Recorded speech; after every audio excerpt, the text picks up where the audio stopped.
J'arrive sur le rucher de Crosne 1 heure plus tard qu'hier, parce que André commençait son école plus tard.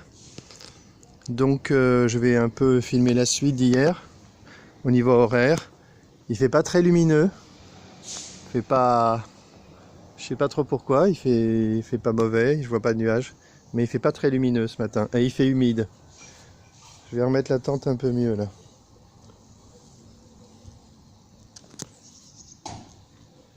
Faut que je déplace le parpaing. Bon, j'arrive. Je vois de l'activité sur les ruches. 1, 2, 3. Les 3 ruches du milieu, les 4 premières ruches sont actives. Il y a des abeilles qui sortent, qui rentrent. Et même la dernière. Toutes les ruches sont un petit peu actives. Il y a des abeilles qui circulent. Ça, j'aime bien. J'ai toujours pas vu de frelons. J'aime bien aussi. On va voir s'ils arrivent. C'est quand même une heure plus tard qu'hier. Donc logiquement, je devrais continuer de voir des frelons arriver. Alors je me suis rendu compte après que mon observation d'hier n'était pas très sérieuse. Parce que quand on observe, il faut pas modifier ce qui est observé. C'est évident. Et hier, quand il y a eu une capture de frelons, j'ai tapé le frelon, ce qui fait que je l'ai pas tapé fort. Il est sûrement pas parti très très loin, puisque lui il a juste eu la sensation de taper quelque chose. Ça peut être un frelon, n'importe quoi, et de perdre son abeille. Donc du coup il a probablement pas dû arrêter de chasser. Il a dû partir un peu plus loin et revenir.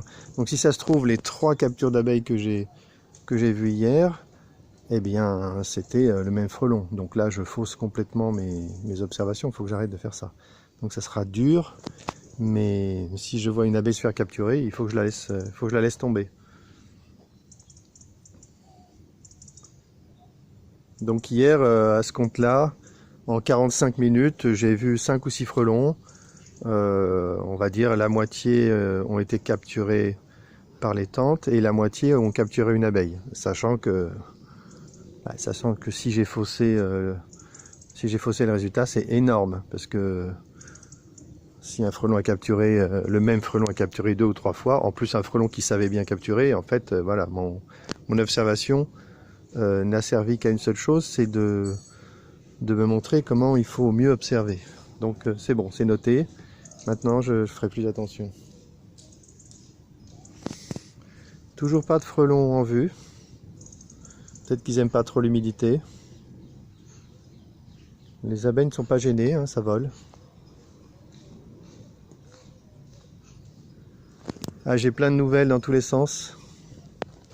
Bah déjà, je voudrais signaler un nouveau qui s'est mis en tête de tester les pièges dits pièges à bec ou pièges de Fernando. Donc il a un an de retard, parce que c'était l'année dernière la grande mode. Plein de gens en ont fabriqué. Et lui, il a l'air beaucoup plus sérieux, parce qu'il teste vraiment, quoi, en gros. Il teste sérieusement et il a vu tout de suite que ça marchait pas. J'ai échangé un message ou deux. Il m'a parlé des pièges. Je lui ai dit bah ça marche pas parce que les frelons ils sont capturés et les frelons se posent jamais sur les planches d'envol. Donc même quand on a beaucoup de captures, c'est des captures qui sont faites quand il n'y a pas d'abeilles, le matin ou le soir par exemple. Et là il était tout surpris. Il a dit ah vous étiez au courant de ce problème? Tu parles. Pas besoin, même pas la peine d'installer le piège pour comprendre, hein. C'était évident, c'est ce que j'avais annoncé presque tout de suite.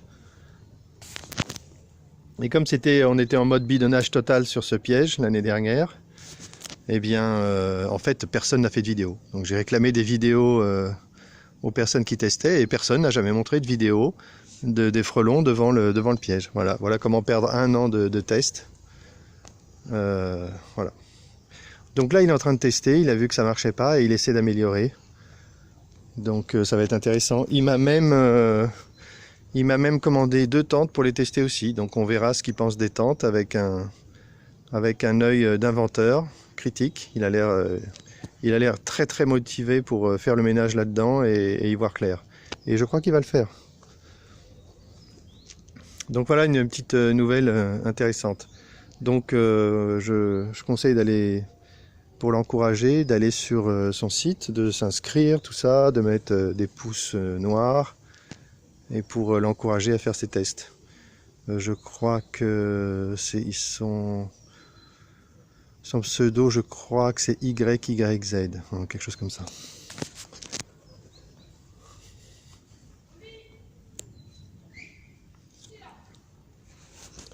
Aucun frelon, pas le moindre frelon arrivé en 5 minutes. 5 minutes, c'est pas beaucoup. Allez, je vais regarder ce qu'il y a en haut des tentes. Ici, un frelon mort, hop. Et c'est bon. Tout ça, c'est des frelons qui se déplacent lentement. Je pourrais croire que ça date d'hier. Ici, un frelon mort, un frelon qui vole. Ça, c'est un frelon qui date d'aujourd'hui. Un frelon avec une abeille qui vole. Donc, un frelon s'est fait capturer ce matin. Alors là, détail de construction pour Thierry, qui m'a fait un retour sur ses travaux l'année dernière. C'est lui le premier qui avait posé la question, je crois, je suis presque sûr. C'est lui le premier qui se posait la question comment on va faire avec les ruches horizontales. Et déjà l'année dernière, il avait fait ses propres travaux, un peu comme ça dans son coin, sans trop faire de bruit. Et donc cette année, il avait des résultats, tout ça, il a fait... Et c'est lui qui faisait Par principe, il avait envie de mettre un sas et de capturer les abeilles, comme certains le font avec des pièges-bouteilles, mais je crois que lui, il le faisait avec un sas. Donc en fait, moi, j'avais un petit peu oublié ce qu'il avait fait. J'ai redécouvert le sas, on a vu comment, hein, de proche en proche, un peu par hasard, hein, franchement. Et puis du coup, bah, on est d'accord sur le fait que c'est vachement utile. Alors moi, ça m'oblige un peu, à revenir sur mes principes, mais peut-être pas tant que ça, sur le fait que je mettais en avant le fait que c'est pas la peine de capturer les frelons, et que si les frelons partent sans abeilles, on obtient le même résultat puisqu'on les a taclés et qui seront pas des rameuteurs. Ça, c'est le côté un peu idéalisé du système, qui est peut-être vrai, hein, ça, pour vérifier ça. Un papillon dans la tente, pas mort, donc je vais le libérer. Viens papillon. Ça va être compliqué. Au moins je peux le faire. Voilà un avantage du toit amovible, c'est qu'on peut aller chercher les insectes sans défaire tout. On va voir s'il bouge. Tu dors là? Non, c'est bon. Voilà, papillon. Je l'ai mis dehors. Et tu peux sortir, tu peux partir maintenant. Je te conseille pas de rester au milieu des frelons. C'est pas une bonne idée pour un papillon. Bon, il doit être un petit peu froid là. Attendre qu'il se chauffe, papillon. Allez, je te laisse te chauffer, papillon. Mais je te conseille pas de rester là. Bon, et la dernière tente, on a capturé des graines. Hop, hop, hop. Au revoir les graines. En dessous les graines, dans la poche, il y a 2 frelons qui datent d'hier. Un mort et un qui bouge un peu. Il bouge, mais il est complètement KO. Voilà. Donc, tout ça pour dire... Alors, il y a une autre idée qui émerge là un peu là depuis une semaine ou deux, depuis que je fais le test de Quentin, et qu'ensuite je me suis retrouvé avec une invasion de frelons, et qu'ensuite j'ai voulu rajouter un plus pour terminer la crise. Et c'est là que j'ai rajouté la poche. Et du coup, en observant la poche, en voyant l'action assez efficace pour terminer l'invasion, j'ai un peu réfléchi. Je me suis dit que c'est quand même un truc intéressant. Et l'idée qui émerge, c'est que... Alors là, il y a un mot de vocabulaire que j'avais un peu banni au départ. J'avais utilisé le mot furtivité. Et puis je l'avais un peu viré parce que ça faisait un peu trop, quoi. Ça faisait un peu pompeux. Ça me plaisait pas trop, donc je l'avais remplacé par une périphrase. Et puis là, l'autre jour, il y a Niki qui a réutilisé le terme, comme si c'était un truc, comme si c'était sur la table, quoi. Et je me suis dit, pourquoi pas l'utiliser, c'est l'idée, quoi. Donc à prendre avec des pincettes, hein. Donc, là, ce qui ressort de l'état de l'utilisation des tentes en pratique, et maintenant sur beaucoup plus de ruchers, c'est qu'il y aurait 3 niveaux de protection. Un niveau de protection pour empêcher, soit stopper, enfin plutôt empêcher le blocage des colonies, avec la barbe et tout. Un deuxième niveau qui serait de mettre fin à la prédation devant les ruches. Ça, on l'obtient aussi avec les tentes, quand tout se passe bien. Et il y aurait même maintenant un 3e niveau de protection qui serait la furtivité. Et la furtivité, bah, ça serait par exemple comme ce matin, là, il n'y a aucun frelon.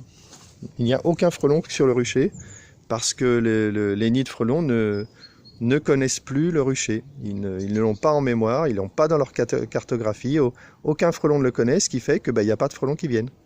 Voilà, ça c'est ça serait un 3e niveau définitif, maximum, parce qu'on peut pas faire plus. Faire plus, c'est la destruction des nids de frelons.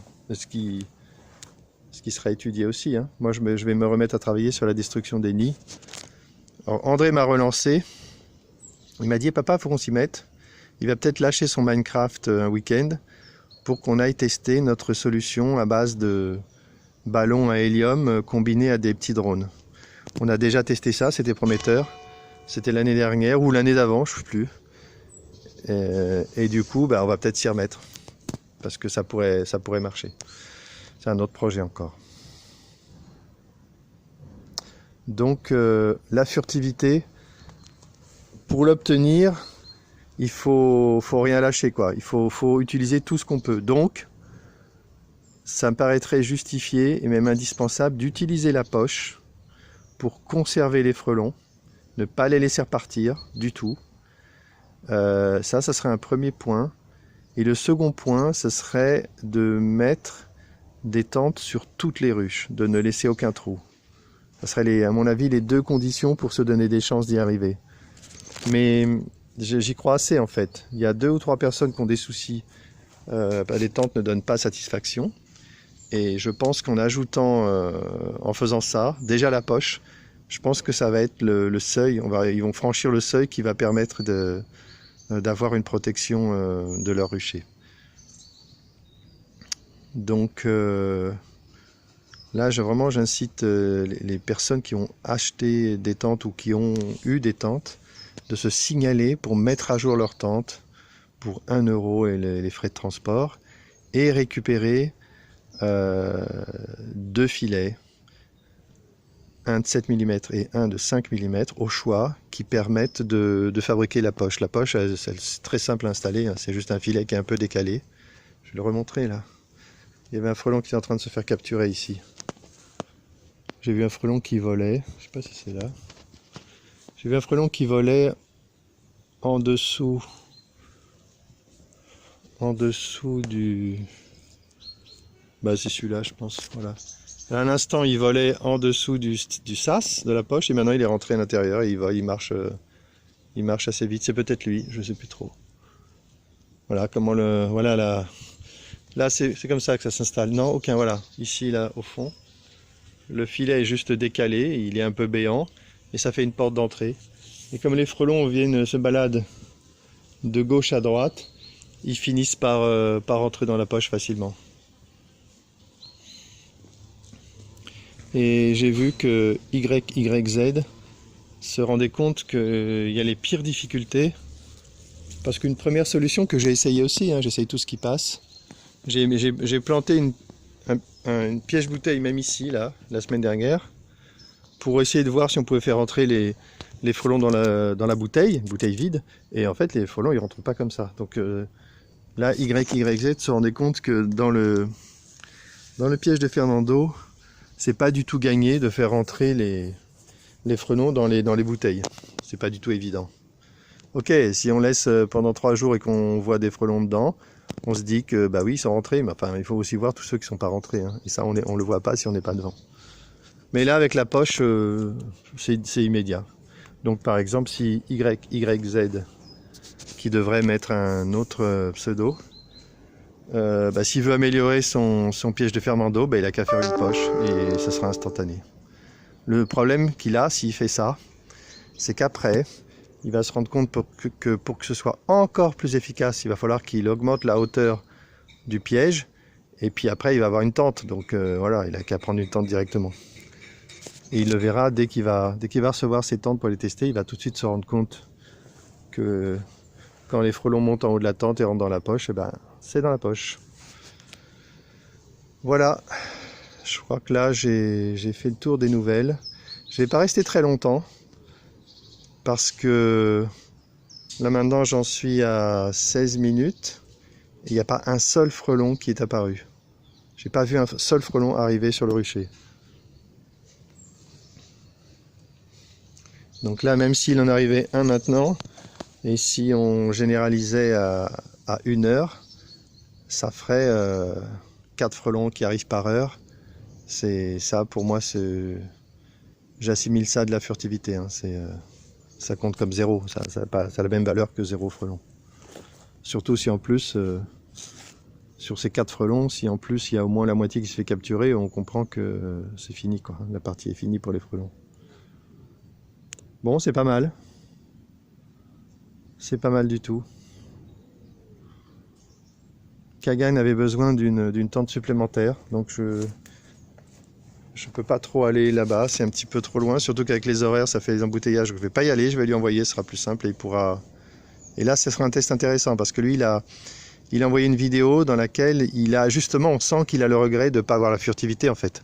Parce que dans sa vidéo, qui est juste avant, on peut la voir, il fait une description, on sent qu'il a un petit regret, mais en fait, sa description, c'est première ruche, activité, pas de frelon, deuxième ruche, presque pareil, dernière ruche, pas d'activité, mais bon, pas non plus de blocage, pas d'activité avec une barbe qui laisserait penser qu'il y a du blocage, et puis la troisième ruche, c'est une ruche Blair Witch Project, avec des trucs de sorcière, des branchages. Donc en gros, si moi j'étais venu sur son rucher, j'aurais dit bah oui, c'est un rucher protégé. Donc maintenant, c'est vrai que quand on a un rucher comme ça, on aimerait bien qu'il n'y ait pas de frelons du tout, qu'il n'y ait plus de frelons du tout. Donc en fait, on aimerait bien avoir la furtivité. Et là, je pense que si, parce que lui, il a les poches et tout, il a des tentes bien à jour, donc c'est bien. Donc je pense que s'il rajoute cette dernière tente, il va l'obtenir, j'en suis quasiment sûr. Donc là, je vais vite lui envoyer pour qu'on en ait le cœur net d'ici 3-4 jours. Donc ça, c'est bien, c'est encore un rucher de test intéressant.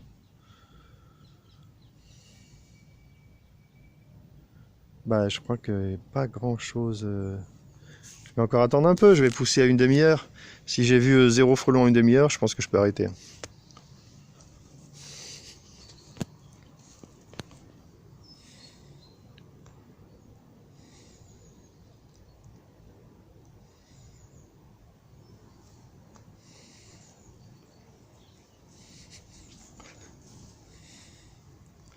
Il y a aussi Corax sur le forum Apiculture France, je crois, qui me demandait, il a des ruches,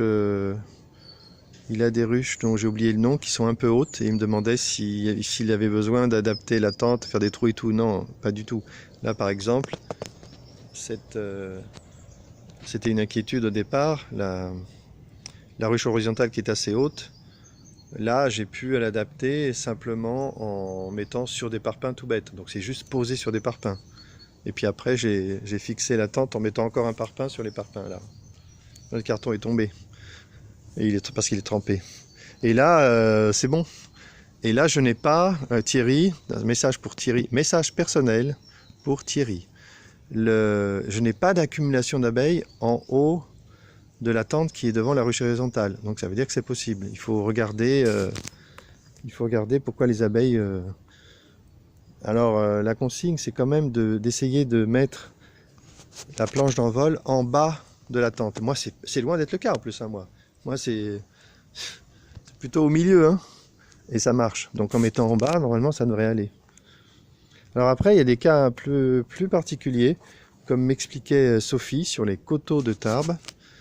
Elle me disait que, moi je disais, bon, bah, si les abeilles sortent pas tout droit, bah, ok, vous avez qu'à faire pivoter, j'ai même écrit dans la notice, faire pivoter la ruche pour que les abeilles sortent tout droit. Et elle me disait que non, c'est pas si simple, parce que là où elle est, il faut protéger les ruches, je sais plus si c'est du vent ou du froid. Il faut pas exposer l'entrée, la face avant des ruches aux intempéries, donc il faut faire gaffe, il faut les orienter correctement. Ça, c'est un truc, c'est une considération que j'ignorais, que je connaissais pas. Donc effectivement, bah là, du coup, elle a des abeilles qui sortent sur le côté. C'est pas terrible, hein, ça. C'est pas terrible. Donc ça va dans le sens de mettre des portes plus petites dans les tentes. Ce que j'ai demandé à mon fabricant, mais qu'il n'a pas pu faire sur les 200 dernières tentes que j'ai fait fabriquer. Malheureusement, c'est dommage. Ah, un premier frelon qui vient d'arriver. C'est un frelon qui vole à mi-hauteur, même à grande hauteur, au-dessus des tentes. Donc à 1,80 m, 2 mètres. Donc ça laisse penser que c'est un frelon éclaireur. Je vais essayer de voir ce qu'il fait. Si il est parti derrière les ruches, je pense qu'il explore comme ça, quoi. Donc un premier frelon arrivé après 22 minutes, à 22 minutes. Donc si ça continue comme ça ferait 3 frelons par heure, ça va. Et en plus, ce frelon n'a pas accroché, hein. Il n'est pas venu se positionner devant les ruches.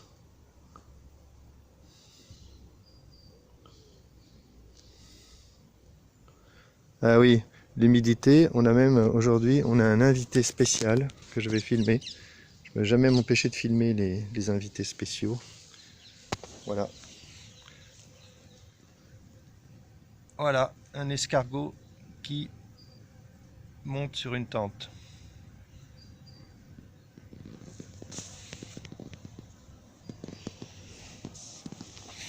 Donc ça montre qu'il y a un peu d'humidité, hein. Bah oui, je sais plus s'il a plu hier. Mais en tout cas, c'est assez humide, hein, dans l'ensemble. Il n'y a pas beaucoup de lumière. La lumière est un peu cachée par la maison qui est à côté. Bon, le frelon n'a pas insisté.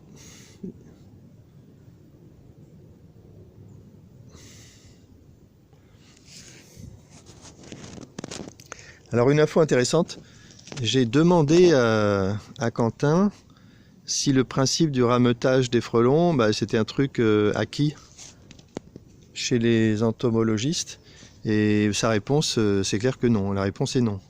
Il a même pas compris tout de suite ce que je voulais dire. Donc il m'a dit que chez les guêpes et donc chez les frelons, les mécanismes qui permettraient de localiser les sources de nourriture sont très mal connus. Donc il se pourrait que il y a certains frelons qui font du marquage de ruches, mais bon, je crois que c'est les mandarinia. Ils marquent des ruches pour que les autres pour organiser une attaque collective. Ça, on le voit, enfin, c'est assez bien étudié. Mais sinon, pour les frelons asiatiques, pour les guêpes, on ne sait pas trop. On ne sait pas trop. Et il se pourrait qu'il y ait il se pourrait qu'il n'y ait rien du tout, que ce soit individuel, que chaque guêpe, chaque frelon aille dans son coin. Alors après, le fait qu'il aille chasser serait déclenché par des signaux des larves qui ont faim. Ça se comprend. Et ensuite, les frelons iraient tout seuls. Alors quand même, ce qui est remarqué, ce qui serait confirmé, c'est que tout le monde voit, il n'y a pas que moi, que les frelons peuvent se déplacer par escouade. Moi j'appelle escouade. c'est-à-dire des groupes de 2-3 frelons qui circulent ensemble dans leur territoire. Ça c'est observé. Donc le rameutage, c'est une hypothèse. Voilà. Le rameutage tel que je le définis, c'est une hypothèse que je propose. Voilà. Je propose à la science une interprétation. Donc mon intuition, ça serait que le rameutage, d'abord le rameutage, ce serait le fait que les frelons peuvent ramener leurs congénères sur une source de nourriture, sur les ruchers en ce qui nous concerne. Et donc la façon de le faire, le mécanisme qui me paraît le simple, ça serait que quand un frelon part chasser et qu'il ne sait pas où aller, il peut tout simplement suivre. Parce que les frelons, ça se voit bien, un frelon qui vole. Je ne sais pas si une abeille est capable de suivre une autre abeille, parce que c'est petit, c'est pas. Mais un frelon qui vole, ça se voit super bien. Et apparemment, contre mon intuition, les frelons voleraient moins vite que les abeilles. Donc en gros, un frelon peut suivre un autre frelon sans difficulté. Donc là, l'idée, ce serait qu'un frelon qui ne sait pas où aller, eh bien, il suivrait un frelon qui, lui, sait où aller. Et le frelon qui sait où aller, lui, il le signalerait, quoi. Il enverrait des phéromones pour dire, voilà, moi je suis en train de partir pour un endroit super que je connais. Et voilà. Et donc les autres comprendraient qu'on peut suivre ce frelon pour trouver une source de nourriture. Voilà comment fonctionnerait le rameutage. Donc on pourrait essayer de l'étudier, de le vérifier. Donc là, j'ai toujours pas démarré le projet Posca. Donc, une idée, pour combiner les deux idées là, ça serait de marquer des frelons éclaireurs, de les laisser repartir, et de voir, quand ils reviennent, s'ils reviennent avec des frelons non marqués. Et si à chaque fois qu'on voit revenir, on voit qu'il y a un autre frelon qui arrive à la suite, on pourrait se dire qu'il a une action de rameutage. Peut-être. Tout ça, ça va être quand même un petit peu difficile, facile à observer, mais conclure, ce sera difficile. Mais bon, il y a un peu de l'idée, quoi. Il y a des trucs peut-être. Donc, il faut que je trouve un filet à papillons, un filet à insectes, petit, pour que je puisse attraper les frelons facilement dans les tentes et devant, les attraper, les coincer, les feutrer et les laisser partir. C'est pas dur à faire. Hein. Faut que je commence ça. Je pense. Alors l'excuse que je me suis trouvé pour ne pas le faire, elle est pas mal. Hein. Franchement là, je suis fier de moi. C'est de dire que je voulais le faire sur un rucher stabilisé. Et là c'est le cas maintenant. Là ce rucher il est stabilisé. Je pense que je vais venir tous les jours. Frelon qui a capturé et qui part. Cette fois je le tape pas. Voilà, le voilà. Voilà, il tourne. Alors voilà, on voit un truc que j'avais fait remarquer. Il est arrivé devant la grille et il n'a pas traversé la grille. Les frelons n'aiment pas traverser quoi que ce soit. Ils se méfient. Donc il est arrivé devant la grille où il pouvait passer largement. Hein. Là, la grille, c'est c'est 10 cm entre deux barreaux. Mais ils n'aiment pas ça, donc ils ne le font pas. Ça explique pourquoi les cages, pas terribles. Donc il a rebroussé chemin, il est arrivé devant la palissade, pareil.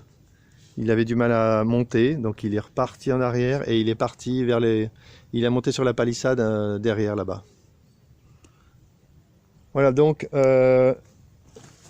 29 minutes, un frelon. 2 frelons sont apparus en 29 minutes. Un premier frelon est parti tout de suite. Et un deuxième frelon a capturé une abeille, il est parti avec.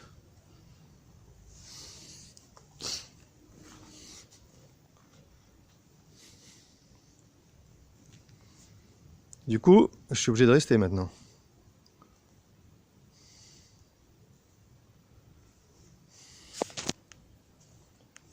Le moindre frelon qui apparaît va augmenter mon comptage de 50%. C'est gigantesque.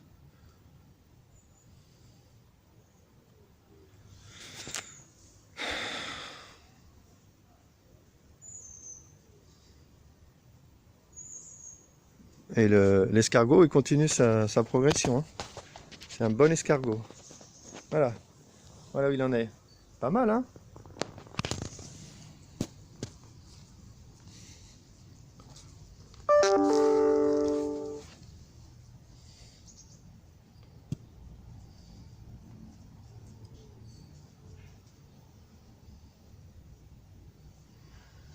Ouais, plusieurs personnes m'ont réclamé à raison une vidéo synthèse des tentes. Et effectivement, il faut le faire, hein. Thierry hier, Kagan, tout le monde quoi. C'est sûr qu'il faut le faire. Je vais mettre ça dans ma liste des tâches, qui est longue. Le truc le plus urgent que je dois faire, c'est les récolter sur une ou deux ruches. À Montgeron et ici. J'ai besoin de miel.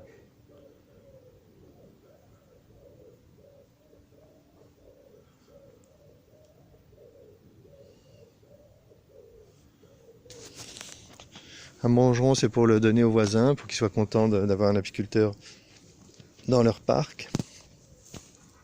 Un frelon ici, qui vient d'arriver. Il s'élève, il est sorti de la... Je l'ai vu sortir de la tente, mais il n'avait pas d'abeilles, hein. Je ne sais pas pourquoi il est sorti comme ça. Peut-être un frelon qui se serait échappé, je sais pas. Je sais pas trop. J'ai pas trop envie de le comptabiliser celui-là, parce que je l'ai pas vu arriver. Je crois qu'il est sorti d'une tente.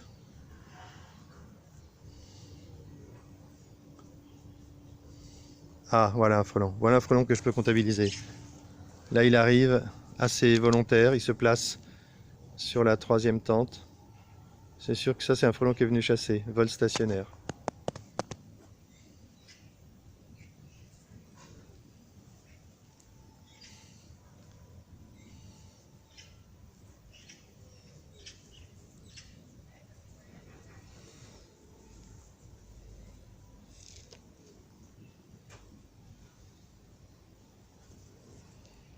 Il se balade rapidement d'une ruche à l'autre, hein.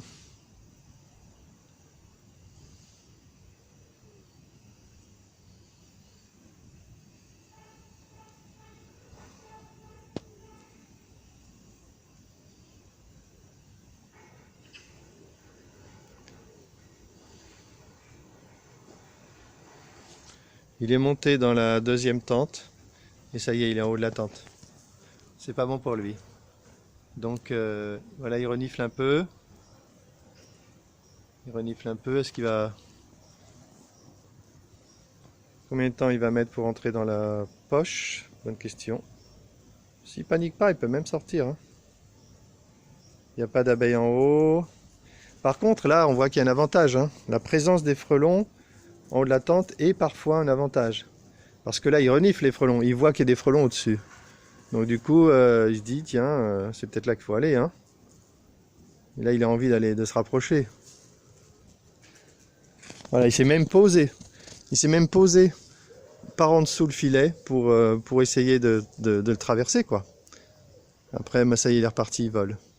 Donc la présence des frelons apporte quelque chose là, pour ce cas, pour cette situation particulière. Le frelon, il est attiré par le haut.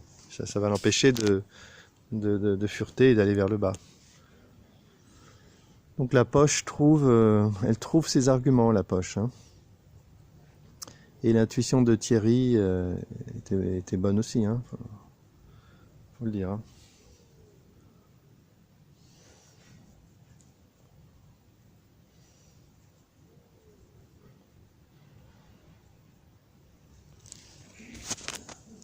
Ah, le frelon a vu une abeille et l'attaque. Ah la vache. Je pense que l'abeille, si elle se dépêche pas, elle va se faire capturer. Oh là là.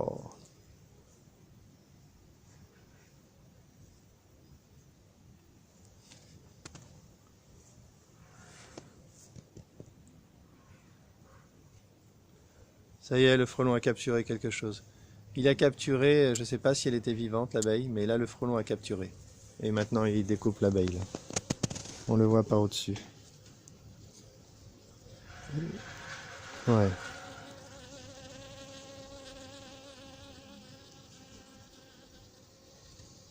L'autre abeille se sauve, par contre. Elle est dans le sas. Elle renifle déjà le filet 5 mm. Elle est très proche, il suffit qu'elle se pose et elle sort. Voilà. Elle utilise le premier filet pour se poser. Voilà, elle marche. Et du coup, dès qu'elle marche, pouf, elle est partie.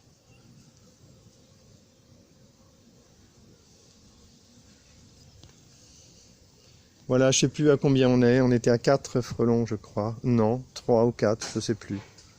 Donc là, une capture de frelon, ça va faire beaucoup là pour le coup. Cette capture-là, elle marque un gros point pour les tentes. Un autre frelon arrive sur la gauche.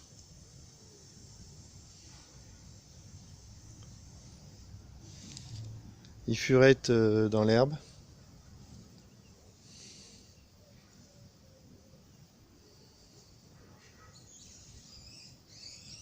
Il fait du vol stationnaire devant. Ah, il a capturé! Frelon a capturé. Et voilà. Je le tape pas. Je pourrais facilement le taper, je le tape pas, voilà. Là, je vais jouer le jeu, hein.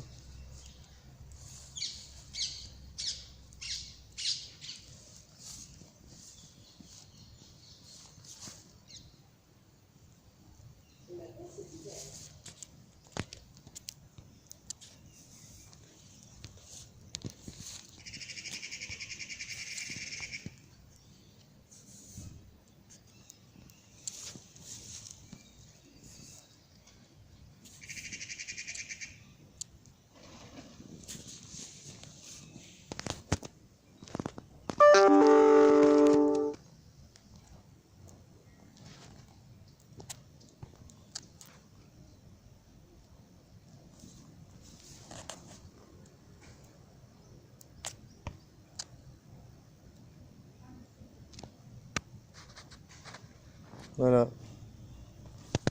Une capture d'abeille.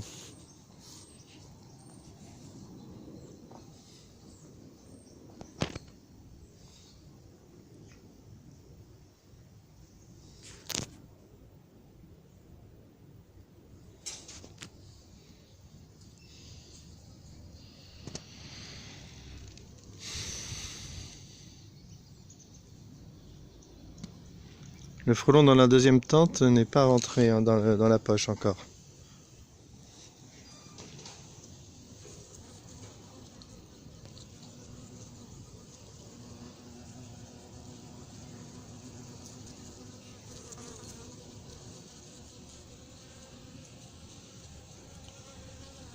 Il a son abeille. Pas mal, hein? L'abeille qui rentre dans la poche direct, jolie. Hein? C'est à croire qu'elle connaît le chemin. Et en plus, elle se pose super vite et elle s'est posée super vite. Elle va sortir super vite, on le voit là. Une fois qu'elle marche, c'est vite réglé. Elle se choisit une maille et elle traverse. Là, elle ne le fait pas. Hein? Elle tarde.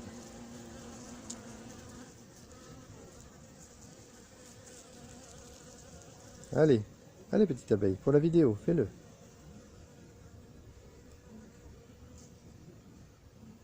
Ouais, bien vu. Elle l'a fait. Merci petite abeille. Et le frelon, il va nous faire le show lui aussi. Bah, les abeilles sont en train de rentrer. Peut-être parce que je suis devant la ruche. Et je les gêne.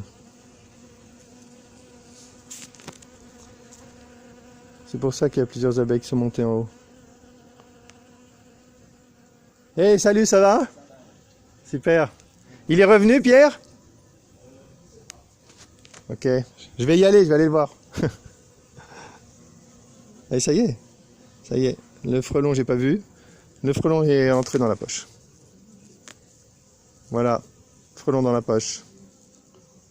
J'adore cette expression, dans la poche. Voilà. Et là, on est avec une maille 5 mm. C'est vrai que... Bah ouais, je reconnais que ça fait un petit peu plaisir de savoir que c'est clos, que c'est terminé pour lui, qu'il ne ressortira pas, c'est sûr. C'est sûr que ça apporte quelque chose. Voilà. Un frelon à droite sur l'avant-dernière ruche. Voyons ce qui se passe. C'est un frelon explorateur. On voit, il monte, il explore. Il monte directement là. Donc il est en haut. On va voir s'il trouve un intérêt en haut et s'il y reste. C'est bien parti. Oh la vache, il a capturé. Il a capturé.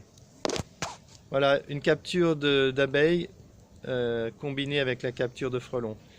Comme il est dans la tente, là au-dessus des portes, il n'a quasiment aucune chance de se libérer. On va observer ça, on va surveiller. Et voilà une capture de plus. J'ai arrêté de compter parce qu'après 3, j'ai du mal à me concentrer. Mais là, le pourcentage de capture de frelons commence à être important. Et on est à 41 minutes. Donc 41 minutes. Voilà, le frelon monte. Capture. Capture et il est en haut. Et on va regarder ce qu'il fait. Il est en haut et il vole. Donc on voit que là, il y a tous les frelons précédents. Enfin, un frelon précédent est dans la poche. Ah non, non, il était en dessous. On a 2 frelons là en dessous. On a 2 frelons. Hein. On va voir comment il rentre dans la poche. Là, la poche n'est pas terrible là. Elle n'est pas bien. Elle est pas bien. C'est juste un trou que j'avais fait au début. Donc elle n'est pas terrible. Il aura plus de mal à rentrer. Il mettra plus de temps à rentrer. Faudrait que je m'en occupe. Ouais, faudrait que je m'en occupe. Je fasse une poche un petit peu plus normale.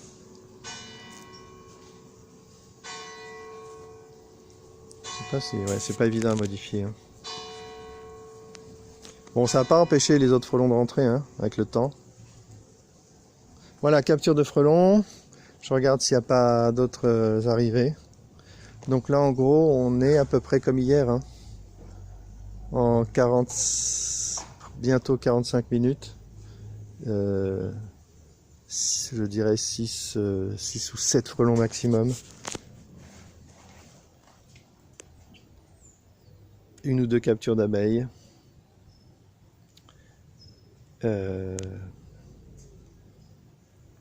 Un ou deux frelons qui sont partis sans trop s'intéresser au rucher. Et puis 2 ou 3 captures de frelons, je crois. Ah, ça m'embête là. Ça m'embête. J'ai envie de le changer, ça.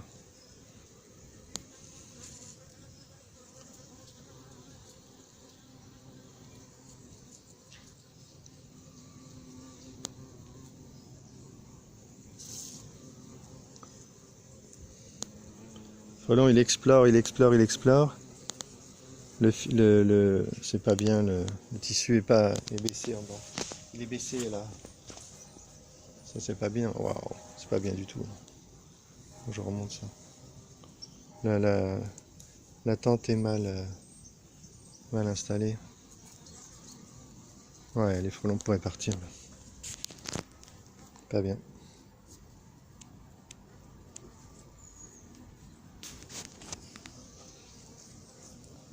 Voilà un frelon en haut d'une tente et qui vole tout le temps vers le haut, il descend jamais, c'est le principe numéro 1 de la tente. Escargot continue sa progression. Voilà.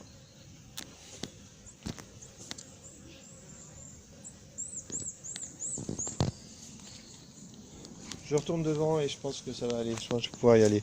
Donc en gros, on peut dire que c'est à peu près la même observation qu'hier.